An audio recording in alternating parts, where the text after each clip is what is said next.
Thomas Shelby, the leader of the Peaky Blinders, stands at the peak of his power. It's the year 1924, 2 years after the events of the last season. The Shelby family has expanded its empire from the smoky streets of Birmingham to the grand city of London. They're wealthier and more influential than ever before. To mark this new status, Tommy is marrying Grace Burgess, the woman he loves, despite her complicated past. Their wedding is a grand affair, a symbol of how far the family has come. But even on this happy day, the shadows of their dangerous business dealings loom large. The Shelbys are now playing in a much bigger, more dangerous game. The wedding brings together two worlds that just don't mix well. On one side, there are the Peaky Blinders with their rough manners and criminal history. On the other side, there are Grace's family, who are part of the military establishment and high society. Tommy tries to control his family, telling them to behave and not to cause any trouble. He wants to present a respectable image to his new in-laws. However, the tension is clear. The Shelbys are gangsters at heart, and pretending to be anything else is a difficult act to maintain for very long. This wedding is not just a celebration of love. It is the start of a new chapter filled with new challenges for Tommy. Beneath the surface of the celebration, dark dealings are already taking place. A secret group connected to the British government, led by a man named Father John Hughes, approaches Tommy. They want to use the Peaky Blinders for a very risky job.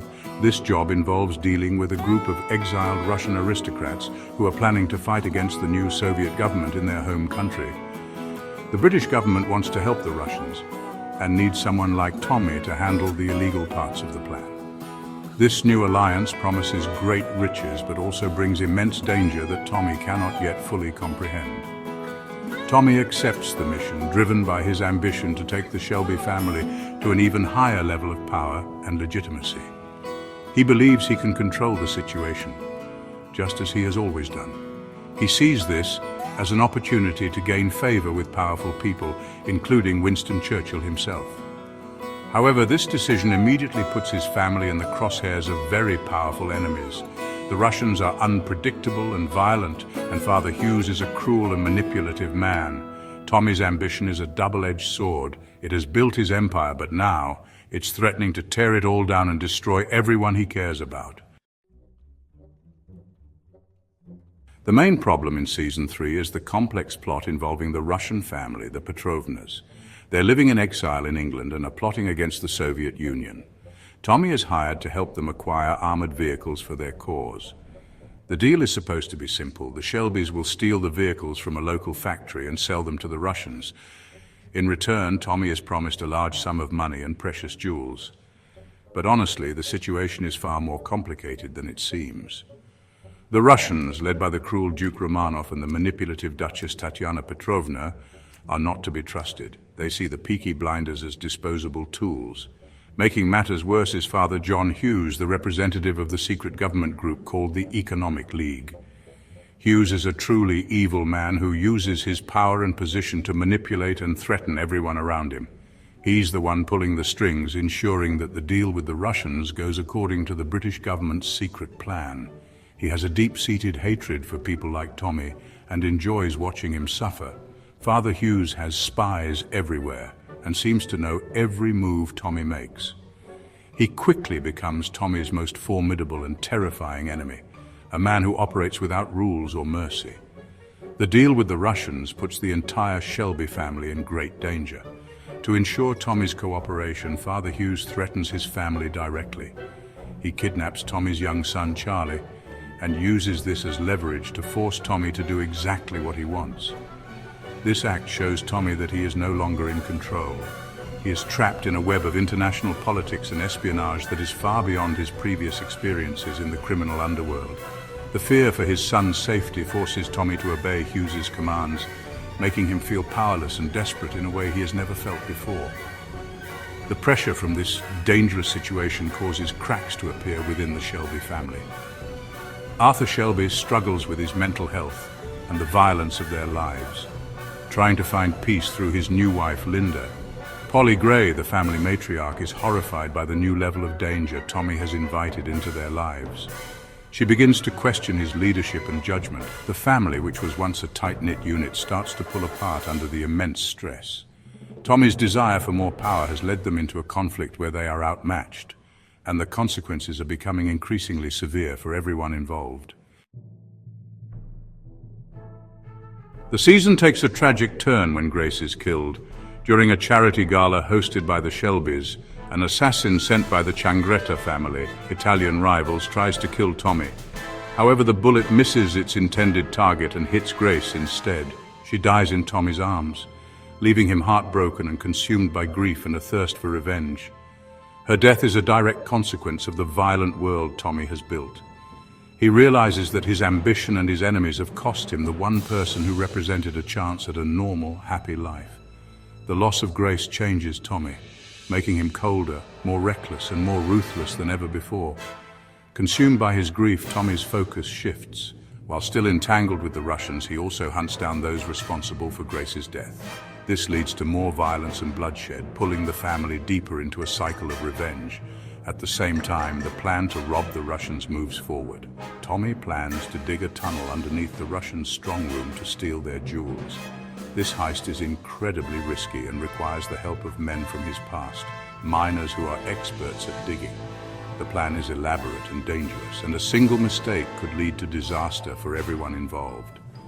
The heist itself is a moment of extreme tension. As Tommy's men dig the tunnel, the family faces threats from all sides. Father Hughes continues to manipulate the situation, making it clear that he will betray Tommy at the first opportunity. The Russians themselves are suspicious and unpredictable. Duchess Tatiana Petrovna plays her own game, sometimes appearing to help Tommy, while secretly working for her own interests. The heist becomes a race against time, with the Peaky Blinders trying to secure the jewels before their enemies close in on them. Tommy has to rely on his wits and the loyalty of his family to survive. Ultimately, the heist is a success, but it comes at a great cost. Tommy manages to get the jewels, but the victory feels empty. He outsmarts Father Hughes and gets his revenge by brutally killing him. However, the events have taken a heavy toll on his family. Arthur and John have been pushed to their limits, and Polly is deeply worried about the future. The money and jewels they have gained cannot make up for the loss and trauma they have endured. Tommy's plan worked, but it has left the family more broken and fragile than ever before, proving that some victories are not worth the price paid to achieve them. In the final moments of the season, Tommy gathers his family at his country estate. He has successfully completed the mission for the government, stolen the Russian jewels, and eliminated his most immediate threats. He distributes the money from their recent ventures, and for a brief moment, it seems like they have won. The family believes their troubles are over and they can finally enjoy the wealth and security they have fought so hard for. They dream of new lives, of businesses, and of a future free from the constant threat of violence. It appears as though Tommy has once again led them through the fire and into safety. However, Tommy has one last devastating piece of news to share. He reveals that in order to secure their freedom and get away with their crimes, he had to make a deal. He explains that the police are on their way to the house. He tells them that he has given their names to the authorities as part of his agreement with the powerful people he was working for. He assures them that he has a plan to get them out of prison. But for now, they must be arrested. This revelation is a profound betrayal. His family, who trusted him completely, now sees him as the one who has sent them to their doom. The family is completely shattered by this news. Arthur, John, Polly, and Michael are led away in handcuffs, their faces a mixture of disbelief, anger, and fear. They feel that Tommy has sacrificed them to save himself and his son, Charlie. The trust that held the Shelby family together is broken. Polly, who has always been Tommy's closest confidant, looks at him with utter contempt. Arthur and John, who have followed him into countless battles, now see him as their enemy. The season ends not with a celebration of their victory, but with the complete disintegration of the family unit that was once the core of their strength. The season concludes on a powerful cliffhanger, leaving the fate of the Shelbys uncertain. Tommy stands alone in his grand house, surrounded by the wealth he has accumulated, but completely isolated from the people he loves. He has won the war against his enemies, but in doing so, he has lost his family. His ambition has finally pushed them too far, and the price of his success is their freedom and their trust. Season 3 shows that for Thomas Shelby, every step up the ladder of power comes with a terrible personal cost, and his greatest challenge will now be to see if he can ever put his broken family back together again.